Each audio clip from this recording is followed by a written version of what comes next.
We're continuing with Paddington's adventures. A Bear Called Paddington, Chapter 4. So we've found that they haven't even got to the shopping yet, and they've already had so many adventures. Chapter 4's title is A Shopping Expedition. A man in the gentleman's outfitting department at Barkridge's held Paddington's hat at arm's length between thumb and forefinger. He looked at it distastefully. "I take it the young gentleman will not be requiring this any more, madame?" he said. "Oh, yes, I shall," said Paddington firmly. "I've always had that hat, ever since I was small." "But wouldn't you like a nice new one, Paddington?" said Mrs. Brown hastily. "For best?" Paddington thought for a moment. "I'll have one for worst, if you like," he said. "That's my best one." The salesman shuddered slightly and, averting his gaze, placed the offending article on the far end of the counter. "Albert," he beckoned to a youth who was hovering in the background, "see what we have in size 4 7/8." Albert began to rummage under the counter. "And now, while we're about it," said Mrs. Brown, "we'd like a nice warm coat for the winter, something like a duffel coat with toggles so that he can do it up easily, I thought. And we'd also like a plastic raincoat for the summer." The salesman looked at her haughtily. He wasn't very fond of bears, and this one especially had been giving him queer looks ever since he'd mentioned his wretched hat. "Has Madame tried the bargain basement?" he began. "Something in government surplus?" "No, I haven't," said Mrs. Brown hotly. "Government surplus indeed! I've never heard of such a thing. Have you, Paddington?" "No," said Paddington, who had no idea what government surplus was. "Never!" He stared hard at the man, who looked away uneasily. Paddington had a very persistent stare when he cared to use it.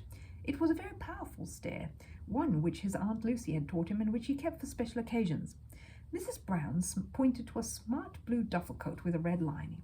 "That looks the very thing," she said. The assistant gulped. "Yes, madame, certainly, madame." He beckoned to Paddington. "Come this way, sir." Paddington followed the assistant, keeping about 2 feet behind him, and staring very hard. The back of the man's neck seemed to go a dull red, and he fingered his collar nervously. As they passed the hat counter, Albert, who lived in constant fear of his superior, and who had been watching the events with an open mouth, gave Paddington the thumbs-up sign. Paddington waved a paw. He was beginning to enjoy himself. He allowed the assistant to help him on with the coat, and then stood admiring himself in the mirror. It was the first coat he had ever possessed. In Peru it had been very hot, and though his Aunt Lucy had made him wear a hat to prevent sunstroke, it had always been much too warm for a coat of any sort. He looked at himself in the mirror and was surprised to see not one, but a long line of bears stretching away as far as the eye could see. In fact, everywhere he looked there were bears, and they were all looking extremely smart. "Isn't the hood a trifle large?" asked Mrs. Brown anxiously. "Hoods are being worn large this year, madame," said the assistant. "It's the latest fashion." He was about to add that Paddington seemed to have rather a large head anyway, but he changed his mind. Bears were rather unpredictable. You never quite knew what they were thinking, and this one in particular seemed to have a mind of his own. "Do you like it, Paddington?" asked Mrs. Brown. Paddington gave up counting bears in the mirror and turned round to look at the back view. "I think it's the nicest coat I've ever seen," he said after a moment's thought. Mrs. Brown and the assistant heaved a sigh of relief. "Good," said Mrs. Brown. "That's settled then. Now there's just the question of a hat and a plastic mackintosh." She walked over to the hat counter where Albert, who could still hardly take his admiring eyes off Paddington, had arranged a huge pile of hats. There were bowler hats, sun hats, trilby hats, berets, and even a very small top hat. Mrs. Brown eyed them doubtfully. "It's difficult," she said, looking at Paddington. "It's largely a question of his ears. They stick out, rather." "You could cut some holes for them," said Albert. The assistant froze him with a glance. "Cut a hole in a Barkridge's hat!" he exclaimed. "I've never heard of such a thing." Paddington turned and stared at him. The assistant's voice trailed off. I'll go and fetch my scissors," he said in a quiet voice. "I don't think that will be necessary at all," said Mrs. Brown hurriedly. "It's not as if he had to go to work in the city, so he doesn't want anything too smart. I think this woolen beret is very nice. The one with the pom-pom on top. The green will go so well with his new coat, and it'll stretch so that he can put it down over his ears when it gets cold." Everyone agreed that Paddington looked very smart, and while Mrs. Brown looked for a plastic mackintosh, he trotted off to have another look at himself in the mirror. He found the beret was a little difficult to raise, as his ears kept the bottom half firmly in place, but by pulling on the pom-pom, he could make it stretch quite a long way, which was almost as good. It meant, too, that he could be polite without even getting his ears cold. The assistant wanted to wrap up the duffel coat for him, but after a lot of fuss it was agreed that even though it was a warm day, he would wear it. Paddington felt very proud of himself, and he was anxious to see if other people noticed. After shaking hands with Albert, Paddington gave the assistant one long, hard stare, and the unfortunate man clutched into a chair and began mopping his brow as Mrs. Brown led the way out through the door. The Barkridges was a large shop, and it even had its own escalator as well as several lifts. Mrs. Brown hesitated at the door and then took Paddington's paw firmly in her hand and led him towards the lift. She'd had enough of escalators for one day. But to Paddington, everything was new, or almost everything, and he liked trying strange things. After a few seconds, he decided quite definitely that he preferred riding on an escalator. They were nice and smooth, but lifts... To start with, it was full of people carrying parcels, and all so busy they had not time to notice a small bear. One woman even rested her shopping bag on his head and seemed quite surprised when Paddington pushed it off. Then suddenly half of him seemed to fall away, while the other half stayed where it was. Just as he had got used to that feeling, the second half of him caught up again and even overtook the first half before the doors opened.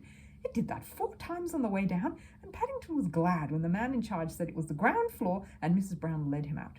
She looked at him closely. "Oh dear, Paddington, you look quite pale. Are you all right?" "I feel sick," said Paddington. "I don't like lifts, and I wish I hadn't had such a big breakfast." "Oh dear." Mrs. Brown looked around. Judy, who had gone off to do some shopping on her own, was nowhere to be seen. "Will you be all right sitting here for a few minutes while I go off to find Judy?" she asked.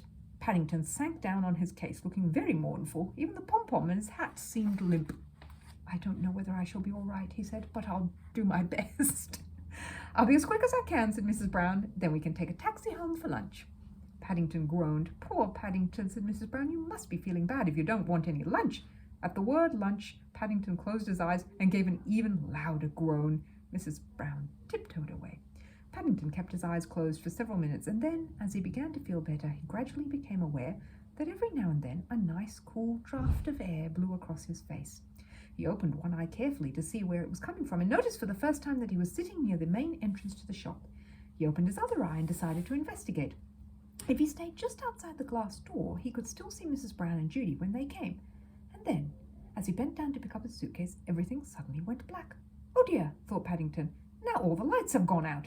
He began groping his way with outstretched paws towards the door. He gave a push where he thought it ought to be, but nothing happened. He tried moving along the wall a little and gave another push. This time it did move.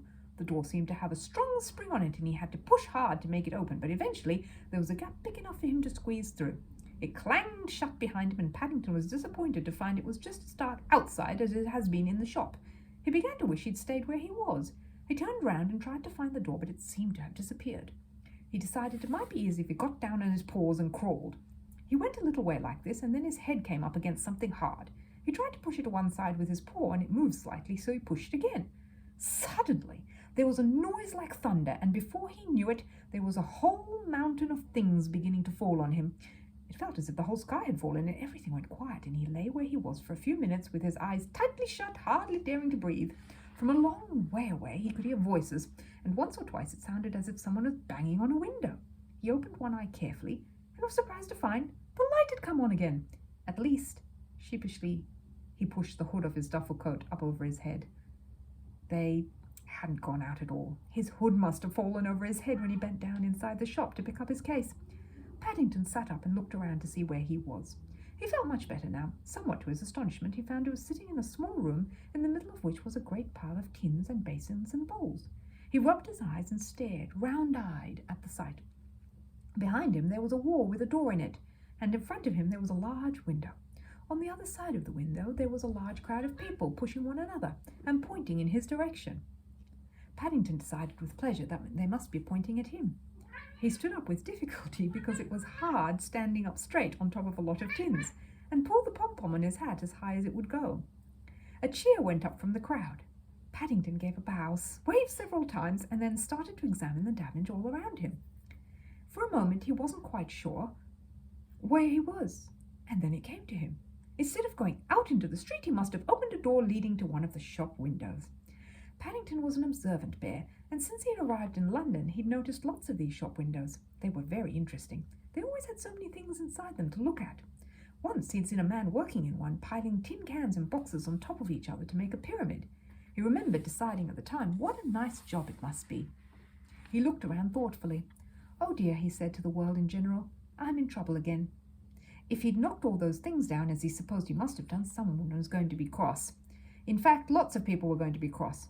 People weren't very good at having things explained to them, and it was going to be difficult explaining how his duffel coat hood had fallen over his head. He bent down and began to pick up the things. There were some glass shelves lying on the floor where they had fallen. It was getting warm inside the window, so he took off his duffel coat and hung it carefully on a nail. Then he picked up a glass shelf and tried balancing it on top of some tins. It seemed to work, so he put some more tins and a washing-up bowl on top of that. It was rather wobbly, but he stood back and examined it. Yes, it looked quite nice. There was an encouraging round of applause from outside. Paddington waved a paw at the crowd and picked up another shelf. Inside the shop, Mrs. Brown was having an earnest conversation with the store detective. "You say you left him here, madam," the detective was saying. "That's right," said Mrs. Brown. "He was feeling ill and I told him not to go away. His name's Paddington." Paddington. The detective wrote it carefully in his notebook. "What sort of bear is he?" "Oh, he's sort of golden," said Mrs. Brown. "He was wearing a blue duffel coat and carrying a suitcase. And he has black ears," said Judy. "You can't mistake him." "Black ears," the detective repeated, licking his pencil. "I don't expect that'll help much," said Mrs. Brown. "He was wearing his beret." The detective cupped his hand over his ear. "His what?" he shouted. There really was a terrible noise coming from somewhere. It seemed to be getting worse every minute. Every now and then there was a round of applause, and several times he distinctly heard the sound of people cheering. "His beret!" shouted Mrs. Brown in return. "A green woolen one that comes down over his ears with a pom-pom." The detective shut his notebook with a snap. The noise outside was definitely getting worse. "Pardon me," he said sternly. "There's something strange going on that needs investigating." Mrs. Brown and Judy exchanged glances. The same thought was running through both their minds. They both said, "Paddington!" and rushed after the detective. Mrs. Brown clung to the detective's coat, and Judy clung to Mrs. Brown's as they forced their way through the crowd on the pavement. Just as they reached the window, a tremendous cheer went up. "I might have known," said Mrs. Brown. "Paddington!" exclaimed Judy. Paddington had just reached the top of his pyramid. At least, it had started off to be a pyramid, but it wasn't really. It wasn't any particular shape at all. It was very rickety. Having placed the last tin on the top, Paddington was in trouble. He wanted to get down, but he couldn't. He reached out a paw, and the mountain began to wobble. Paddington clung helplessly to the tins, swaying to and fro, watched by a fascinated audience. And then, without any warning, the whole lot collapsed again, only this time Paddington was on top and not underneath. A groan of disappointment went up from the crowd. "Best thing I've seen in years," said a man in the crowd to Mrs. Brown. "Blessed if I know how they think these things up." "Will he do it again, Mummy?" asked a small boy.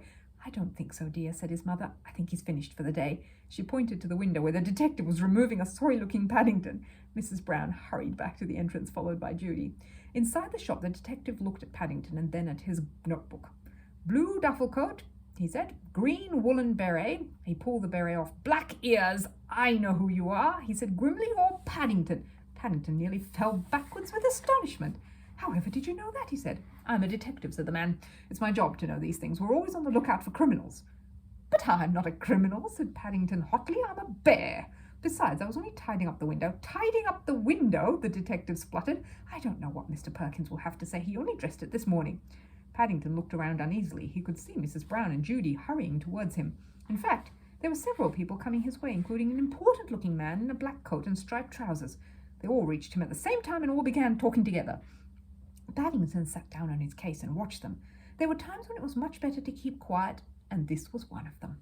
In the end, it was the important-looking man who won because he had the loudest voice and kept on talking when everyone else had finished.